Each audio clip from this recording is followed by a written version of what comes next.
Hello everybody, my name is Barry Johns and welcome back to another edition of Studio Talk. Today we're going to talk about the fact, do plugin subscriptions make sense for you? Let's get to it.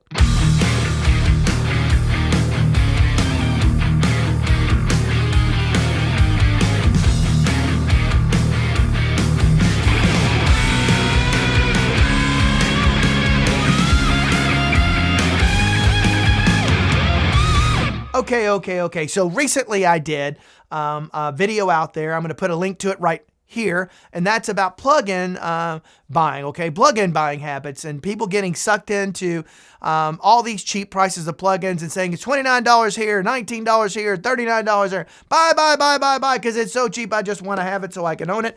And you never use them half the time and never learn to use them, okay? So you got that, okay?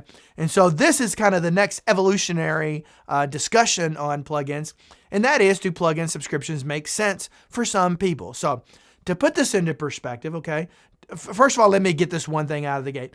Do plugin subscriptions make sense for everybody? No. Do plugin subscriptions make sense for some people? Yes. Okay, so let's try to break up the distinction as far as the way I see it. You're free to disagree. This is just one guy's opinion here, and so I have plugins that I own. I have plugins that I subscribe to. I have reasons for both. So let's start with the foundation, the logical approach to this, okay? So let's talk about tools. You got to fix your car, right? So you can buy a set of socket wrenches, okay? Socket set, I should say. You can buy a set of screwdrivers, both Phillips and regular, okay? You can buy a set of adjustable wrenches, as an example. And then you can buy a regular set of varying sizes wrenches, okay? Both, and this is the assumption of both metric and SAE, all right? So when you got a job to do, you know what tool you need to do that job. Well, sometimes those tools won't get that job done. Sometimes you need a specialized tool, okay? That though you simply cannot get done with that, all right? And so that's kind of where this comes into play, and that is the justification for having a variety of plugins, being a variety of tools. You don't need a billion of them, okay? But they come in helpful when you learn how to use them, which is a big part of the last video. It's about learning a lot of that. Go back and watch that because you really need to get the whole perspective on it. But on this one, as far as plugin subscriptions go, there was a time I was so against them, just in my head. I just could not wrap my head around how any of that made any sense. To me, it didn't make any sense for the longest time. And I think a lot of that was the fact that I was so skewed and had such a negative experience and such a negative opinion of the way Avid goes about their subscription extortion, okay? And so me being a longtime Pro Tools user, I've been dealing with that frustration for a long time. Okay, so before you guys start shooting comments down below, Barry just switched DAWs. It's not as simple as that, but let's don't get sidetracked into that. Let's stay focused, okay? So the reality is today I do use Pro Tools. How long I'm going to do that, I don't know, but today I do, okay? And so I always had such a negative impression of that. And I always thought that, subscribing to plugins is flushing money down the drain. I no longer feel that way. I think some of them make perfect sense. I think some of them don't. I think how many subscriptions you get tied into go back to, do you really need Netflix, Hulu, cable TV, what are the others out there? Apple TV, blah, blah, blah, all the rest. Showtime Stars, crap, I could go on and on. Do you really need all of that to be entertained? Do you really need that variety? Are you really watching all that to justify the subscription prices of all those things? But yet everybody does that. Nobody pays attention. The smart ones will go out there and subscribe to one for a month, consume as much content as possible, then put that on hold and subscribe to something else and go over to that. And that way you're not doing them all at the same time. Now that's easy if you're just one person. Now, if you've got a household of people like me, that ain't so easy because who knows who's doing what at one given time. But in this world, we typically do this ourselves, okay? Or with a very, very, very small group of people who can adjust, all right? And so do plugin subscriptions make any sense? So I'm going to make the case for and against, okay? I think the against part I just talked about. I think the reasons not to do plugin subscriptions is because you can get sucked into that because it's so inexpensive to get into. You know, most companies out there, most plugin manufacturers are going to a subscription model for many different reasons. For one, it enables them to deal with their copy protection, which is a big part of it. Okay, you might get away with it for a short period of time, but it helps in their copy protection so people don't steal their plugins. Okay, and steal their intellectual property. I don't really want to get into all the reasons why, but I think, you know, the downside to plugin subscriptions are the fact that you can get into so many different ones because it is so inexpensive, and then you forget about it, and you've got one particular plan alone is already a little bit overwhelming. When you add multiple plans, that's when it gets a little crazy. Okay, now if you've got money to burn, knock yourself out, but you can say you got it, but if you never use it, what's it doing for you? You're not learning anything, and if you're not learning anything, why are you even doing this? Okay, so I think the thing against it, plus people just want to own what they have. They want to own what they have. Well, the problem with that is it's not going to last forever because it's digital. It's ones and zeros. Yes, it'll technically last forever, but it's not going to stay up to date. The drivers are not always going to work. We're going to constantly be progressing with operating systems and everything else like that. And so eventually you can't expect to buy a plugin for $29 and expect it to be supported and updated forever. Okay, you can't do that. And so I think, I think they've got to do something, and we have to accept that that's the case. So if you're in one of these camps that just says, I can't stand not owning something, well, you do a lot of things in this world you don't own. You pay car insurance. You don't own that. Crap. You got a car payment probably. You don't own that car. The bank does, okay? And most likely you're going to probably upside down on it until the day you trade it in. Hope that's not the case for you, but that's the case with a lot of people. So you never owned that car, okay? But I don't want to get into the topic of owning a car versus leasing because that's along the same lines, but different criteria, okay? So don't get hung. My recommendation is don't let that block you. It doesn't mean you have to embrace it, but I'm just saying don't let that idea block your objectiveness to the discussion. So as far as 4, I think there's some good reasons to go with it. I think one of the advantages to plugin subscriptions is whenever they come out with a new plugin, okay, you're going to get that. You're going to get it right away. You don't have to pay for it. The plugins that you do with plugin subscriptions, they're going to be good forever. They're priced in a way to where it's pretty compelling cost-wise. If you actually do a breakdown analysis and go into an Excel spreadsheet and compare purchasing plugins against subscribing over time, okay, they make perfect sense, okay, in that sense, because you're going to actually spend a whole lot less unless you're the type of person that I recommend in the last video, and that is buy the plugins, the tools that work specifically for you, and don't get caught up into that next thing that's just going to magically fix something for you. It's not, okay? But then again, too, like speaking of tools, sometimes the tools you have with you right now are not going to get the job done in the way you want. You need specialized tools, and that's where having some of these other choices and these other options that come into play. There's nothing wrong with having choices, okay? The problem gets into when you've got so many choices that you never learn how to actually use any of them. You just go through and randomly start popping in plugins. That's the danger of a plugin subscription.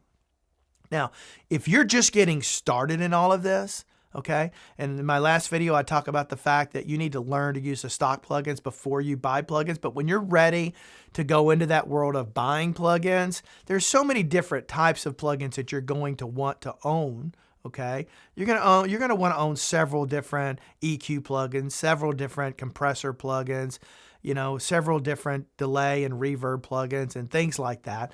You're going to want that variety.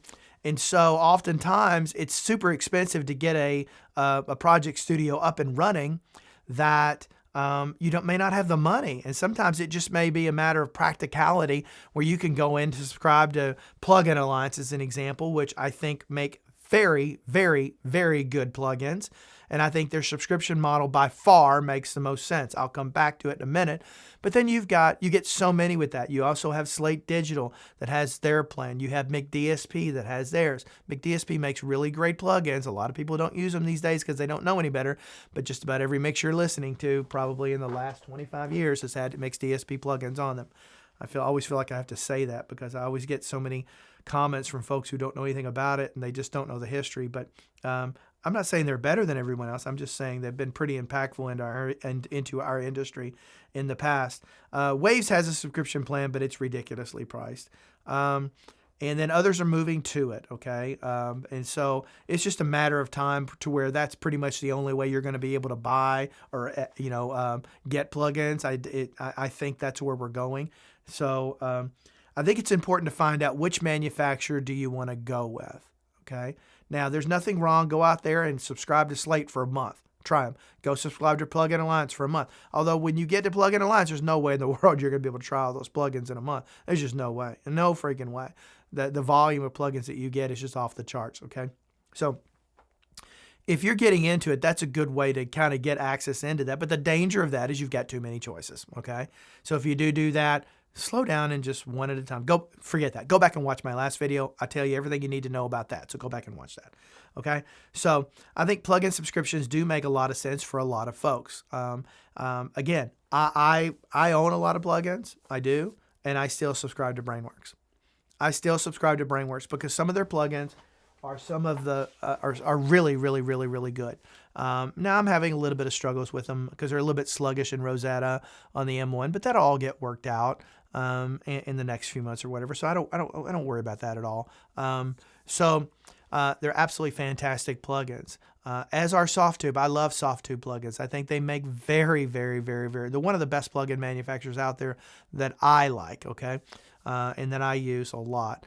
I'm not going to get into all the different ones, but I think what makes some of these plans so popular is the fact that you can get so much quality for so very little money, and knowing when the next one comes out, you're actually going to spend a lot less if you're going to be doing this long term. Okay, you're going to spend a lot less doing that. To a degree, at some point it starts to go out, but then again, too, you're going to, as technology keeps coming and going, if you think we're going to be working the same way we are today in 10 or 15 years, that's not going to be happening. Things are going to be vastly different then.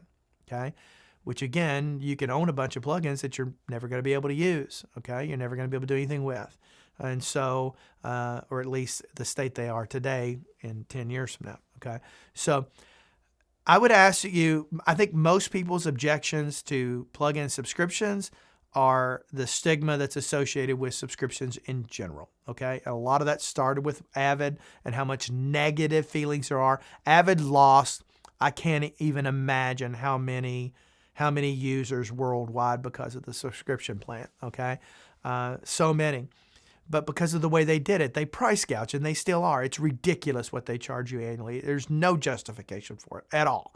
Okay, so it's easy to have a negative perception of that. Okay, but when it comes to some others, like again, one of the reasons I find Plugin Alliance so compelling is that what you pay monthly, right? And I'm gonna oversimplify this because you can go look it up and get the math exact yourself. But let's just say you're paying $15 a month, right? So that's $180 a year that you're spending. Okay, they pretty much give you, based upon what I just said, that's a hypothetical equation. Based upon what I just said, they're going to give you a $150 voucher to buy plugins that you want. So you basically paid $30 for a year to use the other plugins. You just buy the ones you want, and you keep going on and on and on. Okay, and that's another great way of doing it. Okay, you don't have to stick with it. The great thing about subscriptions, you can start and stop them. Of course, they give you a price break if you agree to do it annually versus month to month. It's understandable. So I personally think plugin subscriptions, the right one, make perfect sense for a lot of users. Do they make perfect sense for everybody? No, okay, they don't. But I think for a lot of folks out there, I think they make perfect sense. But having a variety of them, like different ones, that can be a little excessive. And if any more reason, take the excessiveness out of it. That could be almost impossible to properly learn within a reasonable time frame. There's just too many options, too many choices, which get in the way of you being creative. So if you like the content I talk about on this channel, hit that like button, that subscribe button, and then that notification bell so you know when I got a new video out. Got lots of them out there. Appreciate if you go watch them, okay? Comment below, please. We got a comment section down below. I'm trying to create a community here where we talk with each other, share with each other, share our experiences. I like to keep it positive. There's nothing wrong with debating back and forth, and because I'll get in there from time to time and I might debate you in a particular topic. I'm not arguing with you. I'm debating with you. That's the way we get through. That's how we learn things, by bouncing ideas and sometimes getting into healthy debates back and forth and get our opinions nudged or swayed a little bit so that we grow, we learn, we experience things differently. So I think that stuff is healthy. You know, just don't get into that old attack thing that's all over the freaking World Wide Web, okay? So until next time, I hope all of you figure out what your plug-in day is going to be so that you have a bright sunny day. That was cheesy as crap, man. I just made that crap up. I don't know what. Goodbye. Bye-bye. Just go away.